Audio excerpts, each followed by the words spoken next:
The Valorian Empire had ruled the galaxy for 10,000 years. No species had ever challenged them. No world had ever refused their commands. They were the masters of everything, and they made sure everyone knew it.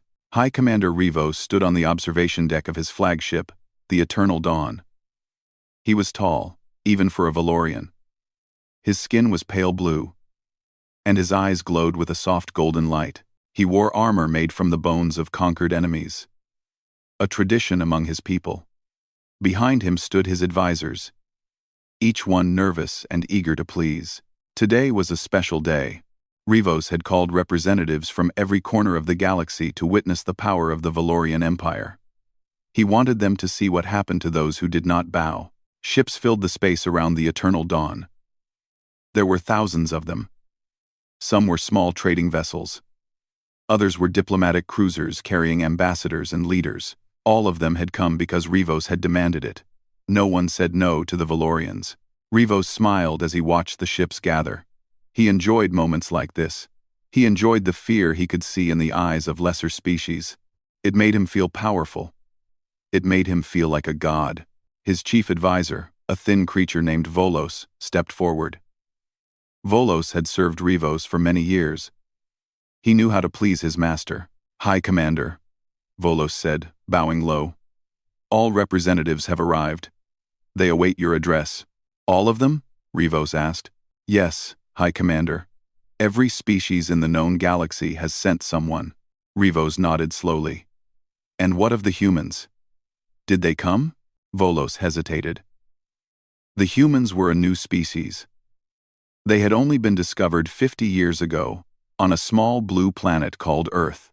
They were primitive compared to the Valorians. Their technology was simple. Their ships were slow. They had no empire, no colonies, nothing of value, but they had refused to submit. 3 times, Rivos had sent ambassadors to Earth. 3 times, the humans had politely declined to join the Valorian Empire. They said they preferred to remain independent. They said they wanted peace but would not accept slavery. Rivos found this amusing at first. Then it became annoying. Now it made him angry. "The humans have sent 1 ship," Volos said carefully. "It arrived an hour ago." "1 ship?" Rivos turned to look at his advisor.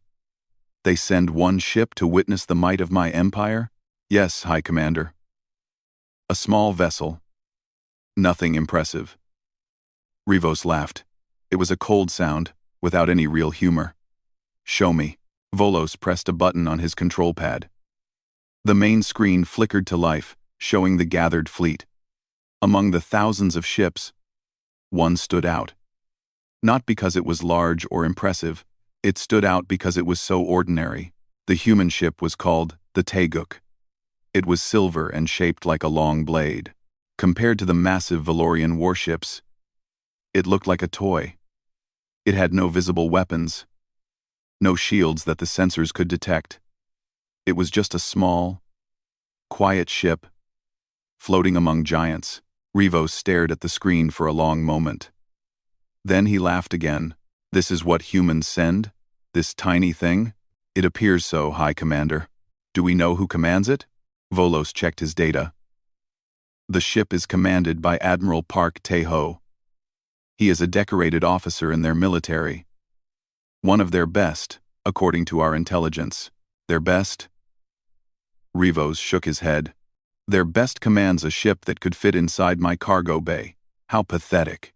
The other advisors laughed nervously. They always laughed when Rivos laughed. Inside the Taeguk, Admiral Park Tae-ho sat calmly in his command chair. He was a man of 50 years, with gray hair cut short, and a face that showed wisdom earned through experience. He wore a simple uniform, dark blue with silver buttons. No medals, no decorations. He did not need such things to know his own worth. Around him, his crew worked quietly at their stations. There were only 40 people on the Taeguk, a small number compared to the thousands who served on Valorian warships. But Tae-ho trusted each one of them with his life. Captain Kim Yuna stood beside him. She was his second in command. A woman of 35 with sharp eyes and quick thinking. She had served with Tae-ho for 10 years. She knew him better than anyone. "Admiral," she said softly. The Valorians are scanning us. Teho nodded. Let them scan. They will not find anything interesting. They are laughing at us. Good. Let them laugh. Yuna frowned. Does it not bother you, sir? Teho turned to look at her. His eyes were calm, like a still lake. When I was young, I learned that the loudest voice in the room is usually the weakest. Those who truly have power do not need to show it off. Yuna considered this. And we have power? We have what we need. Teho looked back at the main screen, which showed the massive Valorian flagship. The Valorians have ruled through fear for 10,000 years. They have never met anyone who was not afraid of them. And we are not afraid? Teho smiled slightly. Fear is a choice, Captain. I choose not to be afraid. On the observation deck of the Eternal Dawn, Rivos prepared to address the gathered species. His voice would be broadcast to every ship in the area. Millions would hear his words. Today, Rivos began, his voice booming through the speakers. You will witness the true power of the Valorian Empire. For too long, some of you have questioned our strength. Some of you have whispered in dark corners, wondering if perhaps the Valorians are not as mighty as they claim. He paused, letting his words sink in. Today, those whispers will end. Today, you will see what happens to those who defy us. On the screen behind him, images appeared.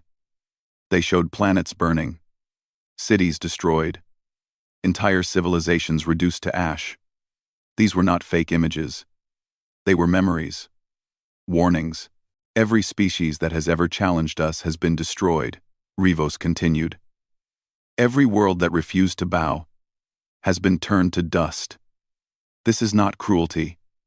This is order. This is peace. Through strength, inside the Teguk, the crew watched in silence. Some of them felt fear. They were human, after all. Fear was natural. But Admiral Teho did not move. He simply watched and listened. We have recently discovered a new species, Rivos said. And suddenly the image on the screen changed to show Earth.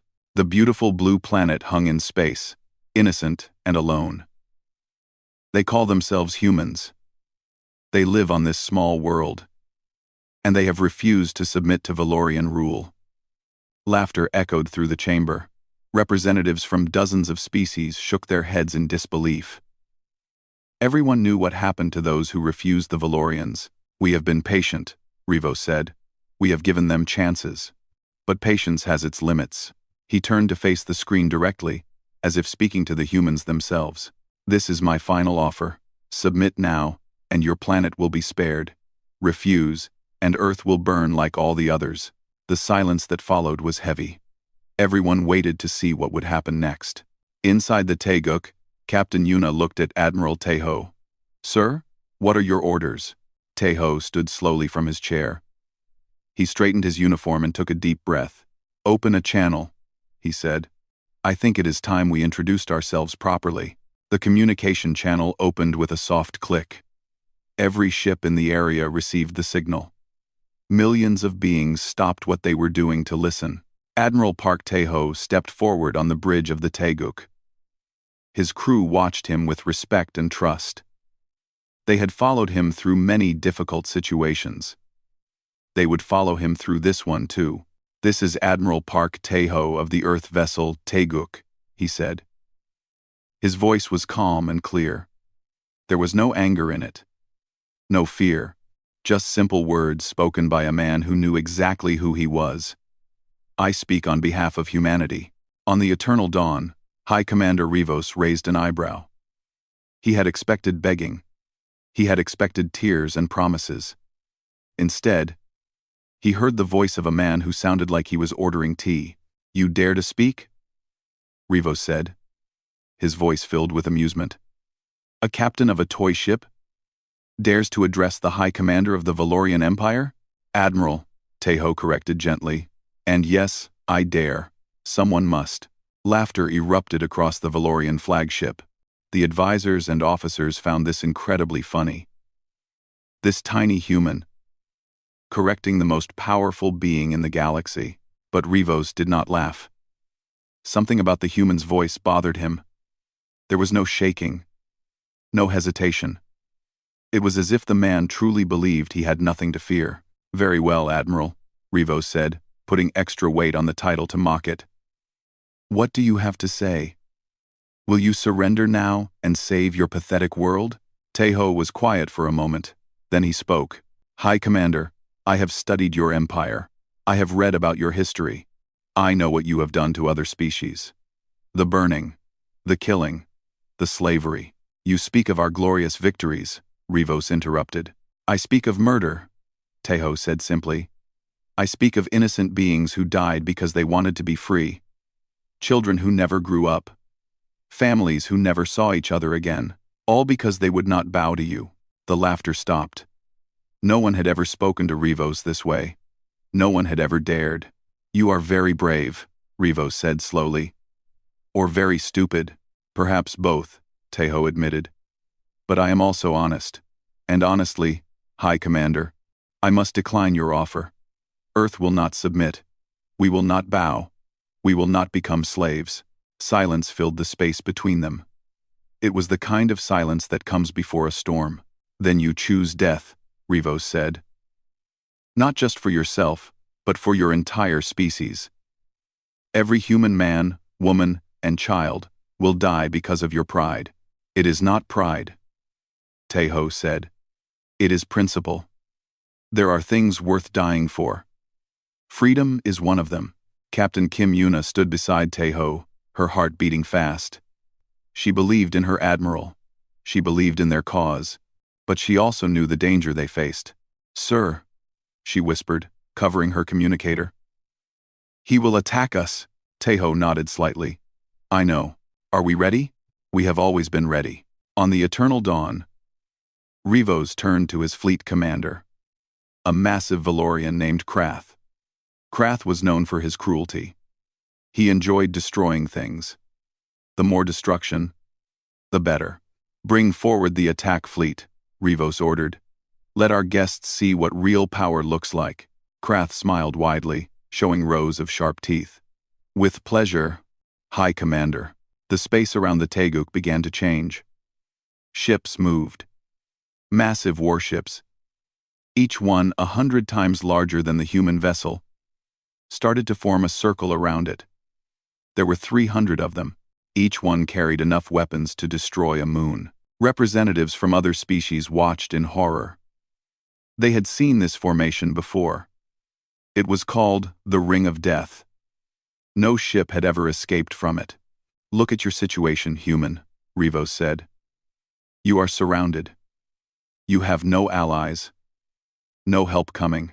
You are alone." Tejo looked at the tactical display on his screen. 300 warships. Millions of weapons pointed at his tiny ship. Any normal person would have been terrified, but Tejo was not a normal person. "We are never alone," he said. "We carry the hopes of our people with us. Every human who has ever dreamed of the stars. Every child who has ever looked up at the night sky and wondered what was out there. They are all with us." Rivos shook his head. "Poetic words will not save you." "No," Tejo agreed. "They will not. But we do not need saving." Lieutenant Choi Sung-ho worked quietly at his station. He was the ship's chief engineer, a young man of 28 with a brilliant mind. He had helped design many of the Teguk systems. He knew what this ship could do. "Admiral," Sung-ho said softly, "all systems are ready. The void engine is stable." "Thank you, Lieutenant," Tejo replied. Captain Yuna looked at the young engineer. The void engine. She had heard about it, of course.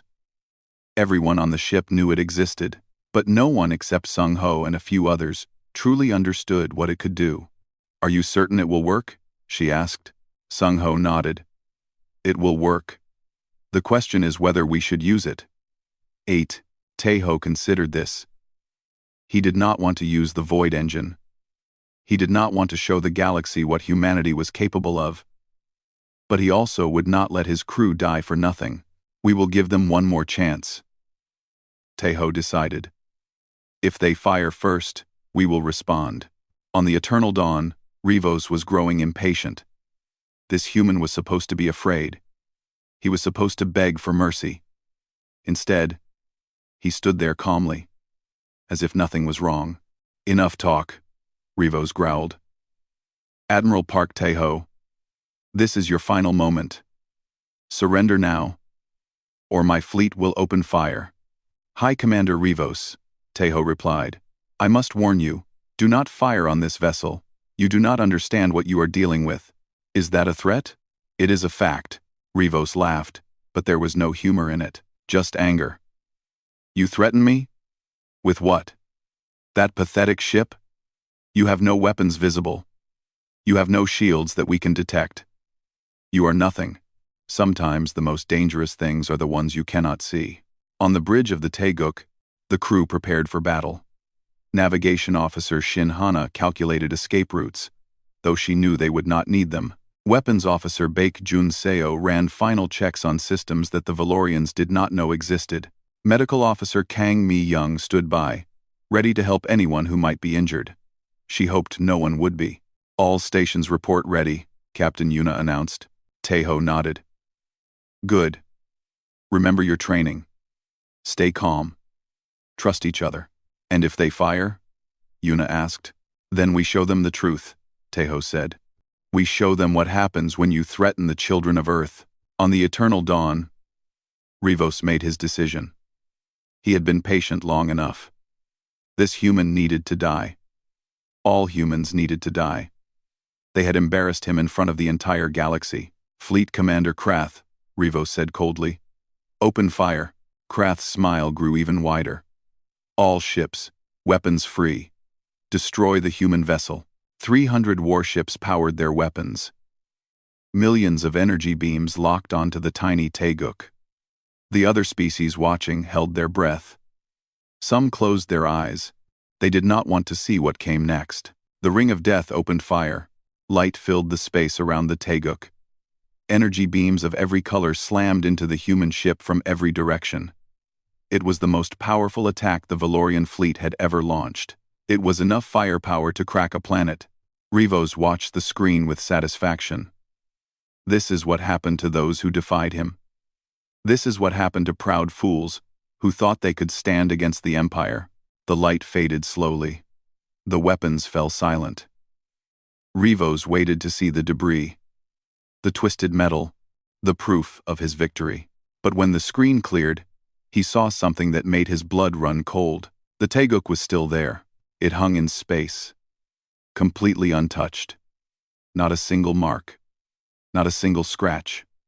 The tiny human ship had absorbed the full power of 300 warships and felt nothing. "Impossible," Volos whispered. Rivos stared at the screen, unable to believe what he was seeing. His entire fleet had fired everything they had, and the human ship simply sat there, as if nothing had happened. On the bridge of the Taeguk, Admiral Park Tae-ho stood calmly. He had felt the attack, like a gentle wind against his face. It had been nothing. Less than nothing. He opened the communication channel one more time. "High Commander Rivos," he said, his voice still calm. "That was your one warning. Stand down now, or we will be forced to respond." The galaxy held its breath. The silence that followed was unlike anything the galaxy had ever experienced. Every being watching, from the smallest trader to the mightiest ambassador, felt their understanding of the universe shift. High Commander Rivos stood frozen on his observation deck. His mind could not accept what his eyes had shown him. 300 warships. The most powerful fleet in the galaxy. They had fired everything they had at the tiny human ship, and the ship had not moved. Not 1 centimeter. "What is this?" Rivos finally managed to say. His voice was different now. The confidence was gone. In its place was something new. Something he had not felt in centuries. "Fear. High Commander," Volos said urgently. "Our sensors are not detecting any damage to the human vessel. None at all. It is as if we never fired." "That is impossible." "Check again." "I have checked 3 times, High Commander. The result is the same." Rivos turned to his fleet commander. Krath stood nearby, his earlier smile completely gone. His face was pale, his hands shaking slightly. "Explain this," Rivos demanded. "How can one small ship survive our full attack?" Krath shook his head slowly. "I do not know, High Commander. Our weapons should have destroyed it instantly. Even the strongest shields in the galaxy cannot withstand that much firepower. Then what are we dealing with?" No one had an answer. On the Teguk, the crew remained calm. They had expected this moment. They had trained for it. But expecting something and experiencing it were two different things. Lieutenant Choi Sung-ho checked his readings again. The void engine was stable. The absorption field had worked perfectly. Every bit of energy the Valorians had thrown at them had been captured and stored. "Admiral," Sung-ho reported, "we absorbed approximately 200 million terajoules of energy. The void engine is now at 47% capacity." Captain Yuna turned to look at the young engineer. "They only filled us to 47%? With all of that?" "The Valorians use old technology," Sung-ho explained. "Powerful, yes. But old. Our systems were designed to handle much more." Admiral Tejo listened quietly. He felt no pride in what had happened. No joy. He had hoped the Valorians would be wise enough to stand down after seeing their attack fail.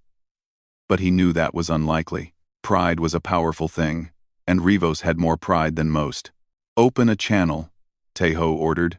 The communication system activated once more. This time, when Tejo spoke, he was addressing not just Rivos, but every ship in the area, every species watching. "This is Admiral Park Tejo of Earth. What you have just witnessed was not magic. It was not a trick. It was technology. Human technology."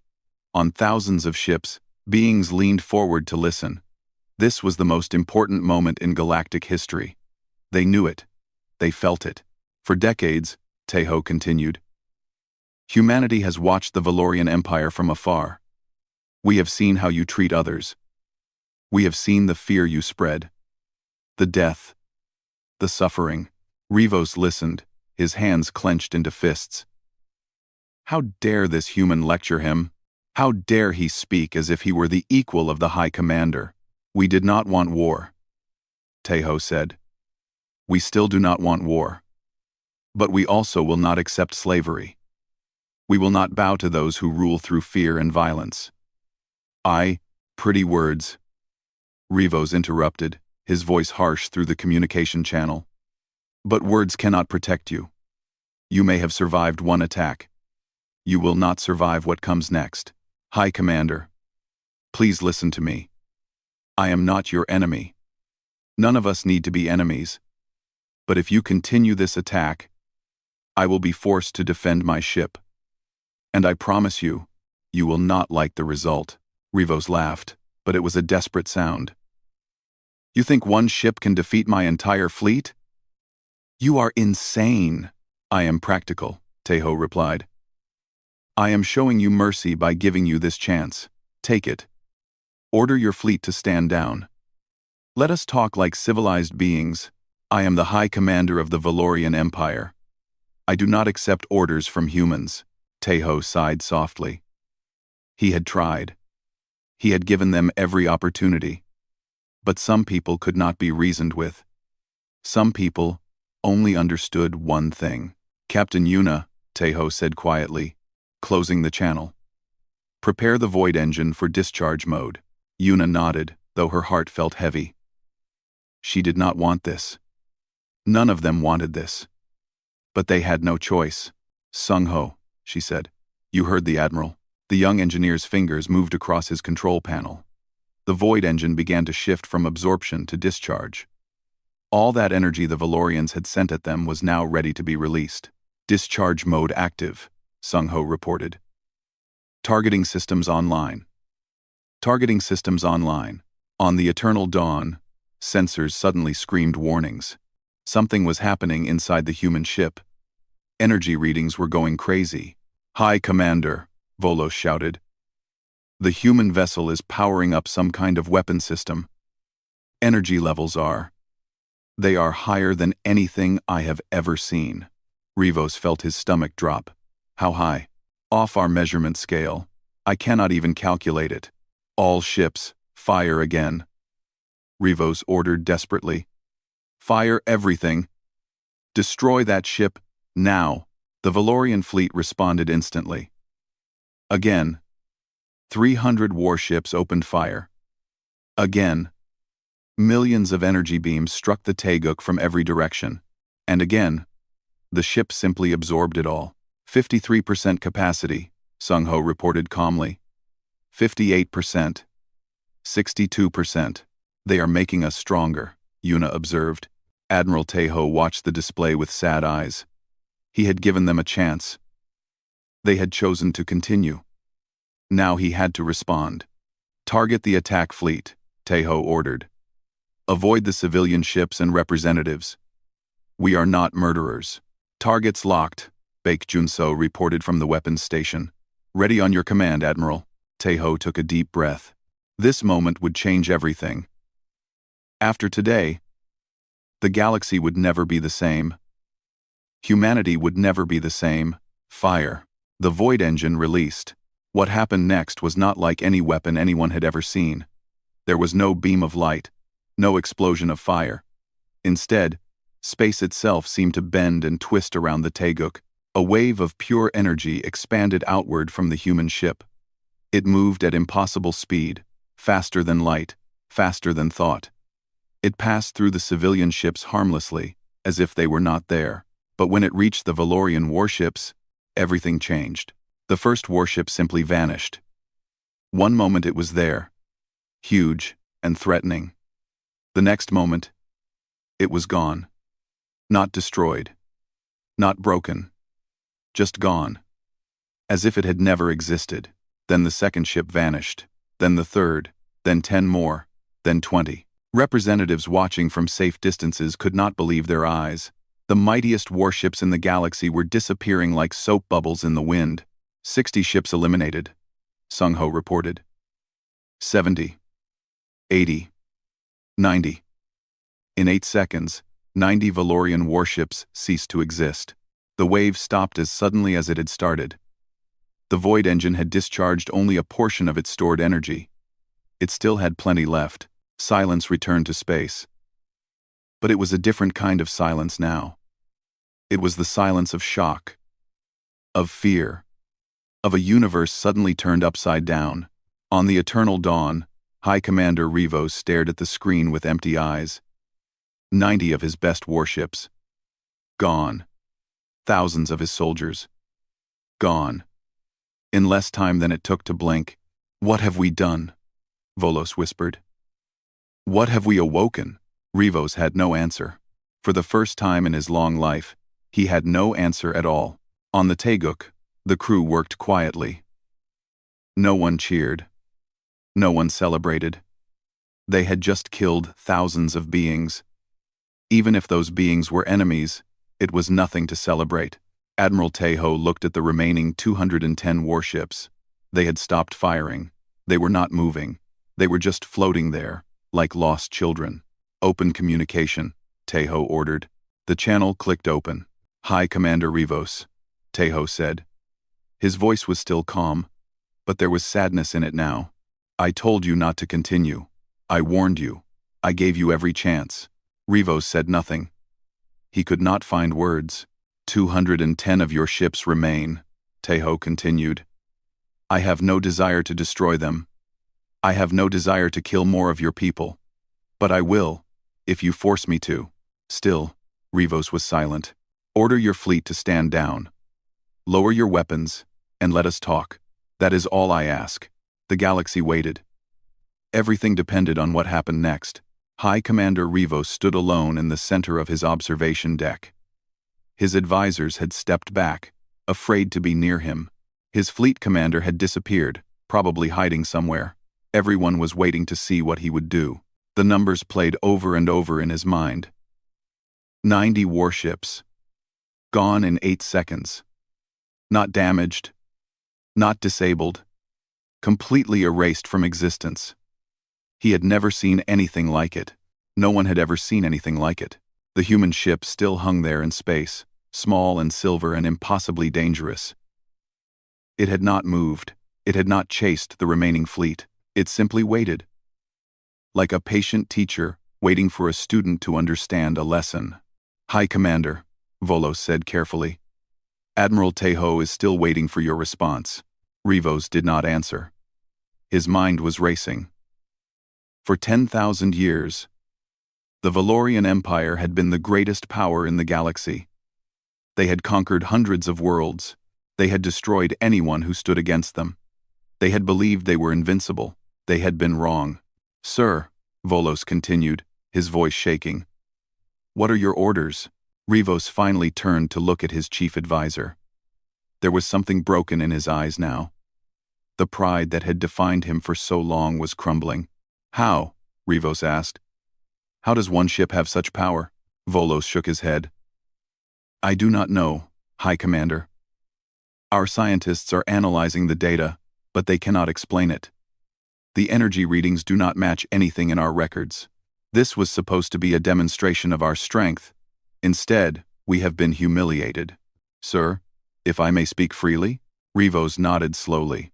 "I think," Volos said, choosing his words carefully, "that the humans have been watching us for a long time. They saw how we treated other species. They prepared for this moment. They built weapons specifically designed to counter ours. But why did they hide their power? Why let us believe they were weak? Perhaps they hoped it would never come to this." The human admiral spoke of not wanting war. Maybe he was telling the truth. Quote, "On the Taeguk, Admiral Park Tae-ho waited patiently. He understood what Rivos was going through. It was not easy to accept that everything you believed was wrong. It was not easy to realize that you were not as powerful as you thought." Captain Yuna stood beside him. "Sir, the remaining Valorian ships are not powering down their weapons. Give them time," Tae-ho replied. "They are scared. Scared people make bad decisions if you push them too hard. And if they attack again, then we respond again. But I hope it will not come to that." Lieutenant Choi Sung-ho checked his readings.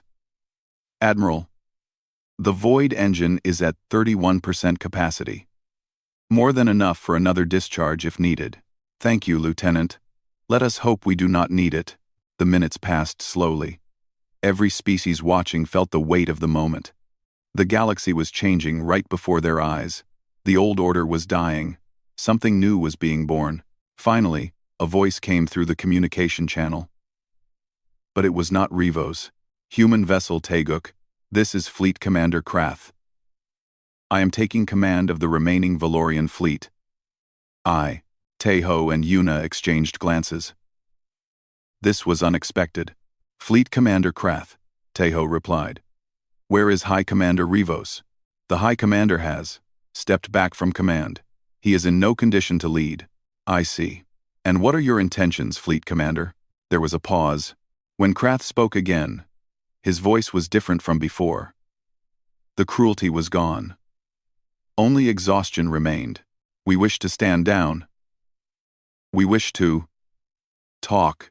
On ships throughout the gathering, beings cheered. Some cried. The war was over before it had truly begun. Admiral Tae-ho allowed himself a small smile. "That is good news, Fleet Commander. Please lower your weapons and hold position. We will arrange a proper meeting." "Understood. All Valorian ships, weapons down, hold position."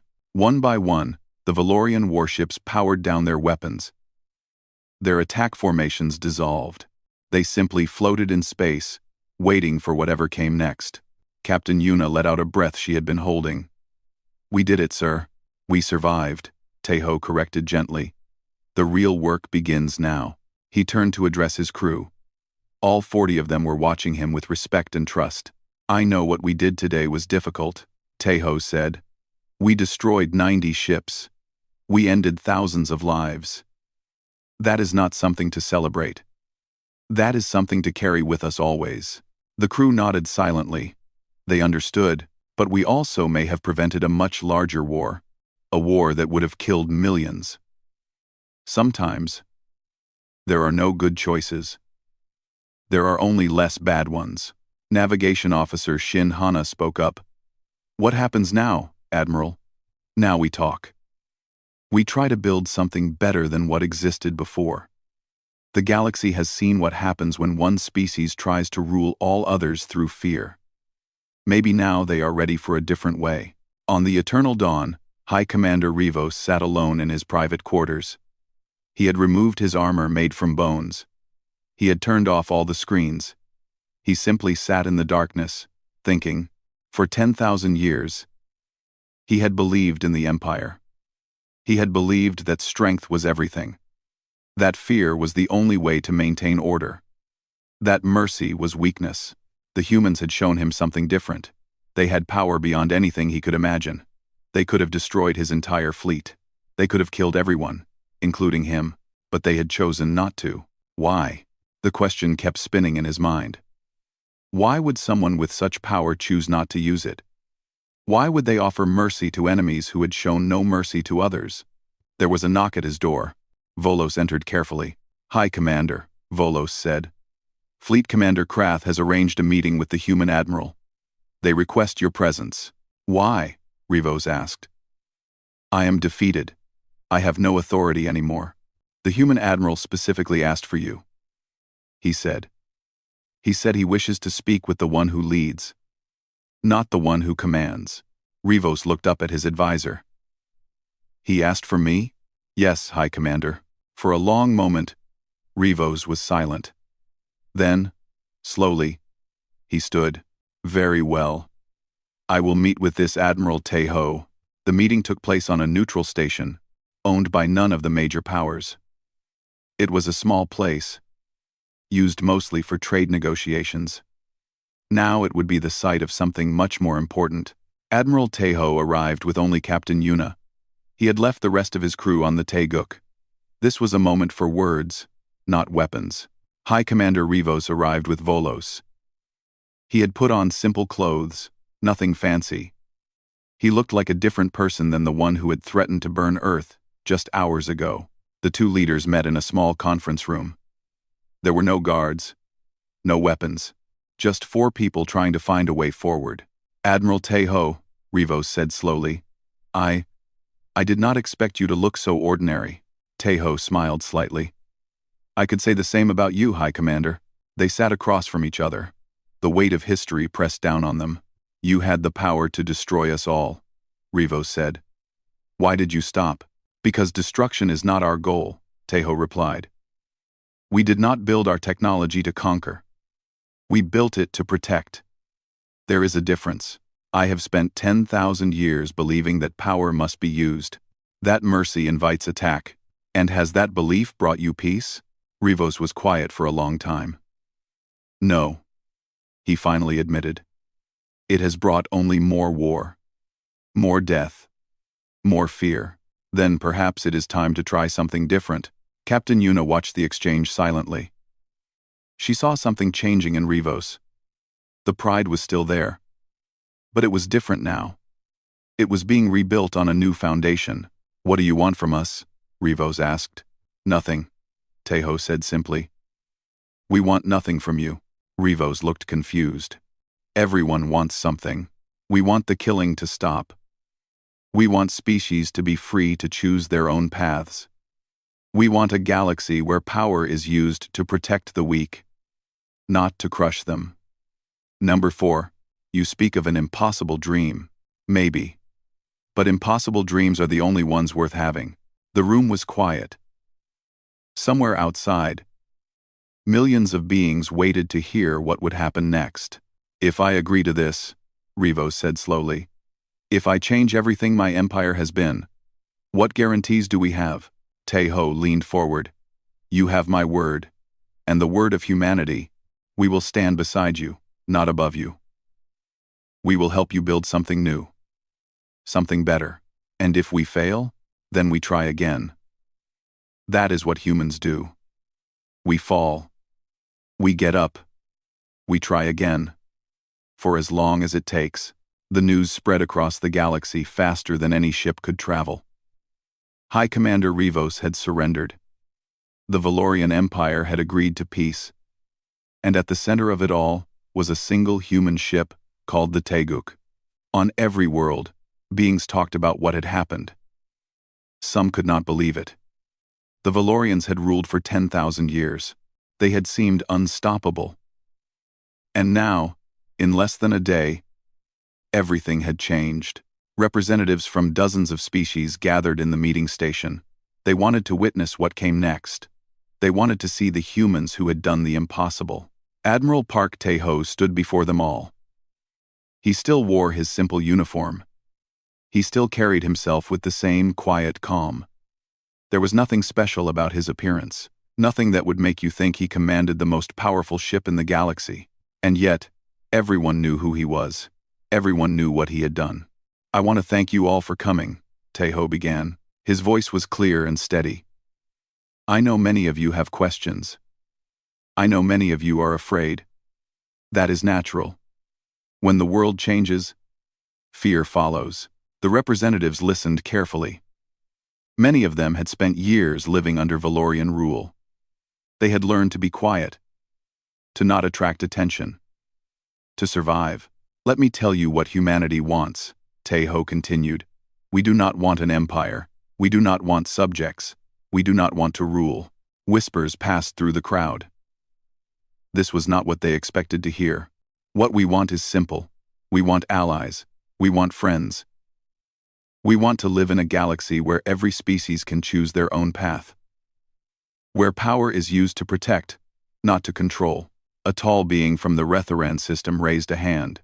"And if we choose not to be your allies, will you destroy us like you destroyed the Valorian fleet?" Tae-ho shook his head.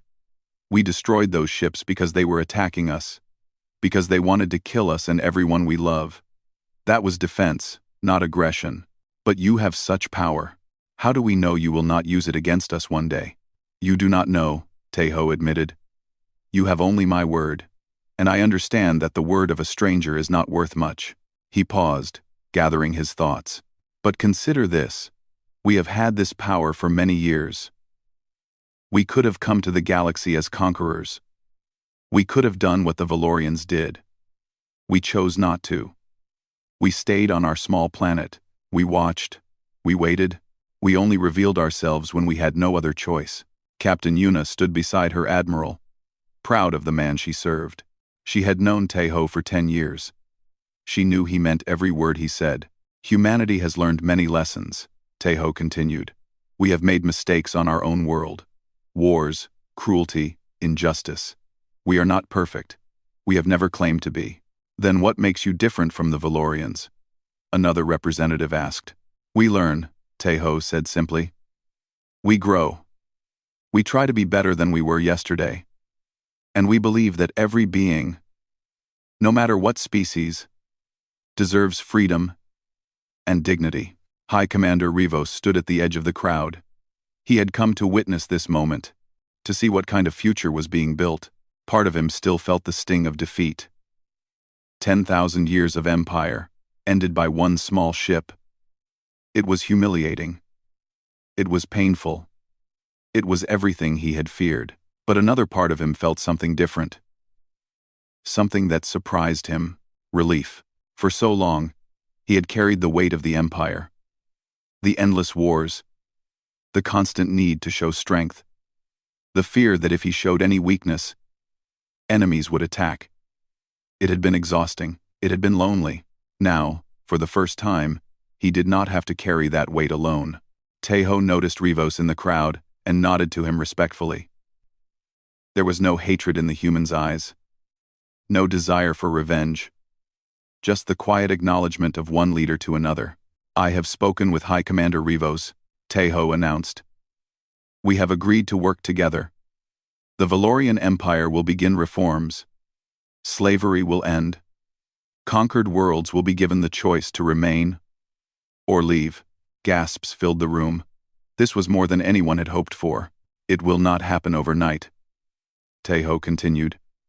"Change takes time. There will be difficulties.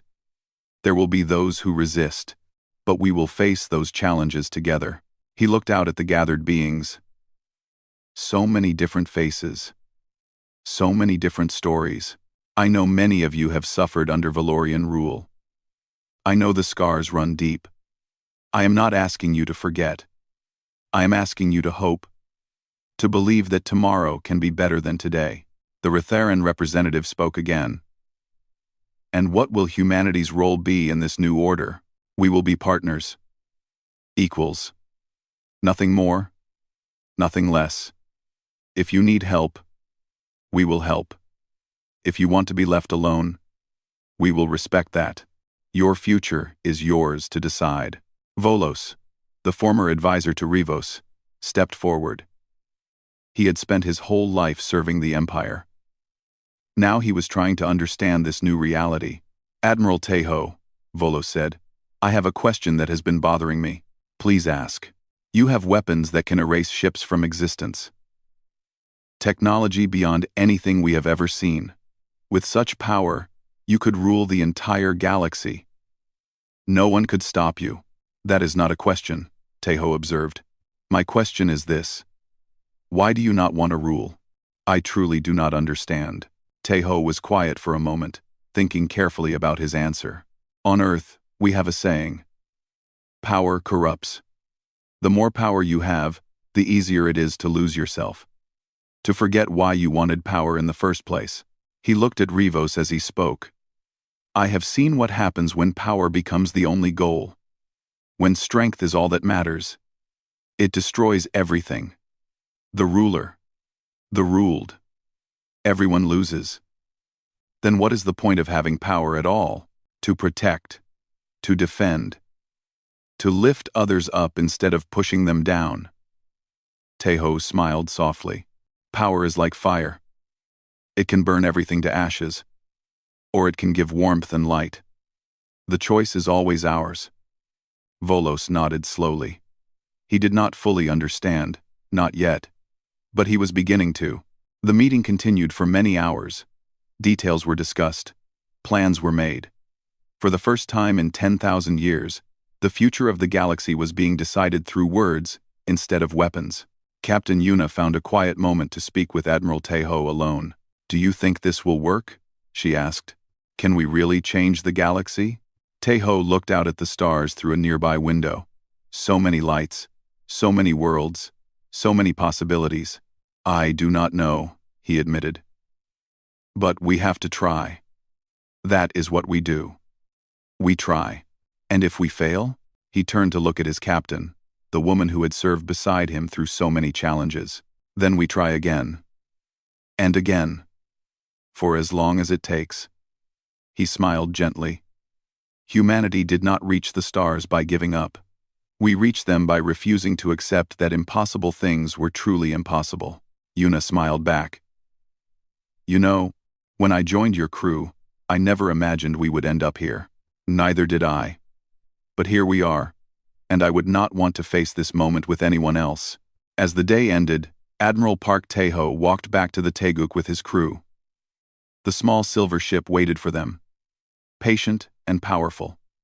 It had proven its worth today. It had shown the galaxy what humanity was capable of, but the true test was still ahead.